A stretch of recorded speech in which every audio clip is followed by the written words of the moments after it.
Hi guys, today I'm going to be showing you how to make a really simple sweet pastry. It's going to be absolutely amazing, so stick about. Hi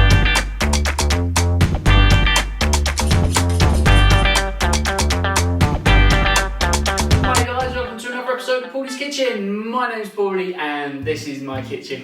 In today's episode, I'm going to be showing you how to make a really simple sweet pastry. It's going to be the basis for a lot of my desserts.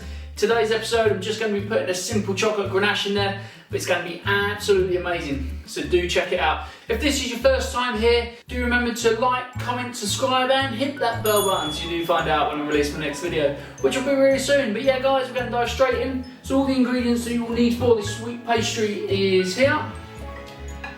As you can see, these eggs are blue. You don't have to use blue eggs. I just like using blue eggs because, well, they're blue eggs. I mean, how cool's the colour? Exactly the same as normal eggs. Recipe calls for one, but you know what I'm like. I like to juggle my stuff around. So yeah, guys, that's everything you'll need for the recipe. It's really simple to do, and we're going to start making it now. So yeah, guys, the first thing we need to do is take a glass bowl, and then we need to take our flour and just put our flour into the bowl like that. 100 grams of our brown sugar.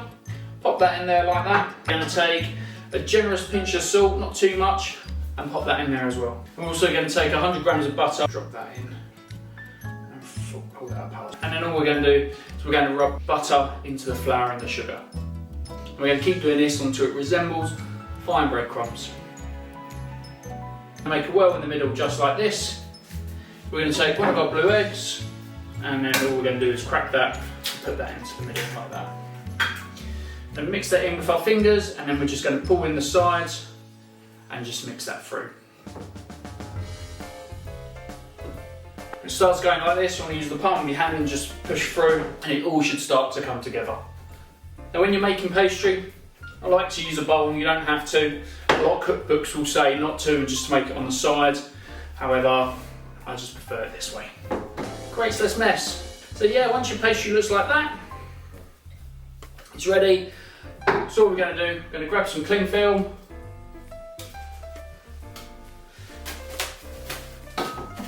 that, flip it over, gently pull it across and just wrap that up nice and tight. So yeah guys, now this is all wrapped up, what we're going to do is we're going to pop this into the fridge. We're going to leave it in there for about an hour and a half to let it firm up and to let all the gluten in the flour relax, so when you cook it and use it, it doesn't spring back. So yeah guys, once your pastry is rested, it should look something like this. Sprinkle your work surface with some flour, like that. And take your pastry, pop that on top, sprinkle the top with a little bit more, and then take your rolling pin, and then all you want to do is just gently roll out your pastry.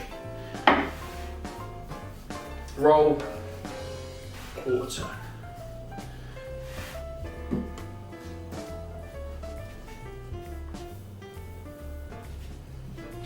Some more flour if needs be, just like that. Be really careful.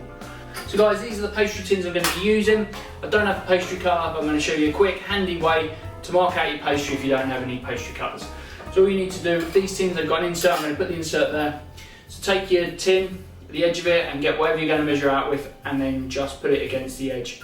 Roughly mark it there.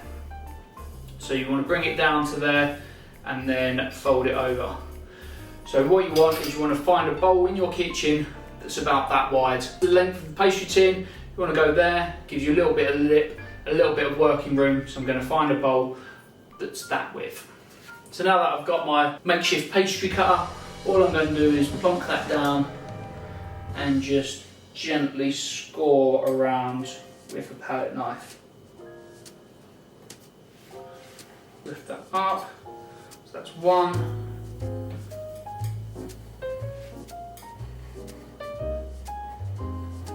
2, just lift that up again, 4. And you want to peel back your pastry that you're not going to be using. And what we can do is we can roll that up, wrap this in cling film, and we can put this in the fridge to use for another day. What we're going to do is we're going to take our palette knife, we're just going to go under the pastry, lift that up very carefully in the middle of a pastry tin. And all we're going to do is gently mould it around. You don't want to push too hard because the pastry is quite delicate at this point. Just take your rolling pin and just go over quickly. Push down around the sides.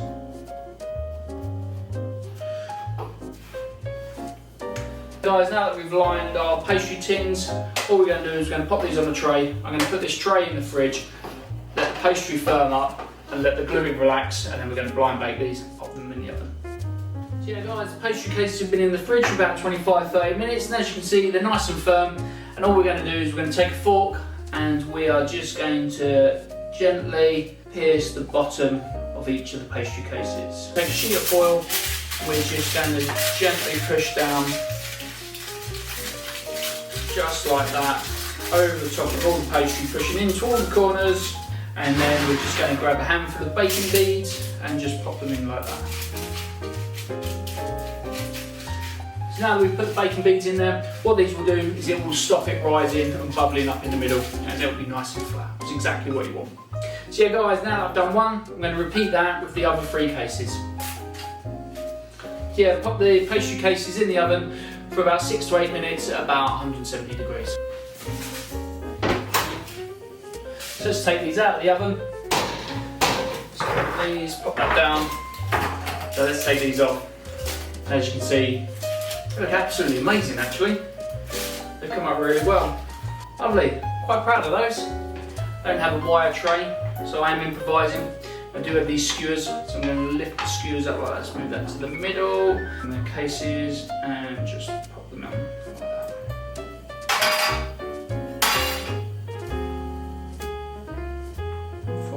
So yeah guys, that's how you make a sweet pastry case. They look absolutely incredible, really quick, really simple to do. A little bit of effort, a little bit of time, but they will taste so much better than the store-bought stuff. To give you an idea of what you can do with these, I'm just going to make a simple chocolate ganache and fill these up. So I'm going to do that now for you. So all you need to do is you need to take 200 grams of dark chocolate, 250 mils of double cream. So yeah guys, I'm going to take a saucepan like that. All I'm going to do is pour our cream into the saucepan, and then I'm going to put that on the stove. We're going to break the chocolate up as small as we can. Now that that's nice and hot, you can see the steam coming off of it. All we're going to do is add in our chocolate, and we're just going to stir that in really quickly. And as you can see, as you stir it, it's going to take on a nice shiny gloss. So what we're going to do is going to grab a spoon, and we are going to just take off small lumps of butter and stir that in. And all we're going to do is pour it into our pastry cases.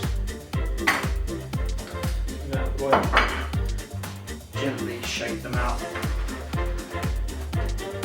So yeah guys, that's how you make chocolate ganache tartlets. Really simple to do. Once you've got the tartlets baked off, all it is heating up a little bit of chocolate, some cream, and stirring in some butter at the end. I mean, that's absolutely incredible, and will finish off any meal for your friends and family. They will absolutely love these, I guarantee it. So guys, do remember to like, comment, subscribe, and hit that bell button so you do find out when I release my next video, which will be really soon. But guys, hope you're inspired, happy cooking, until next time, bye bye. As you can see guys, I've got 2 blue eggs here.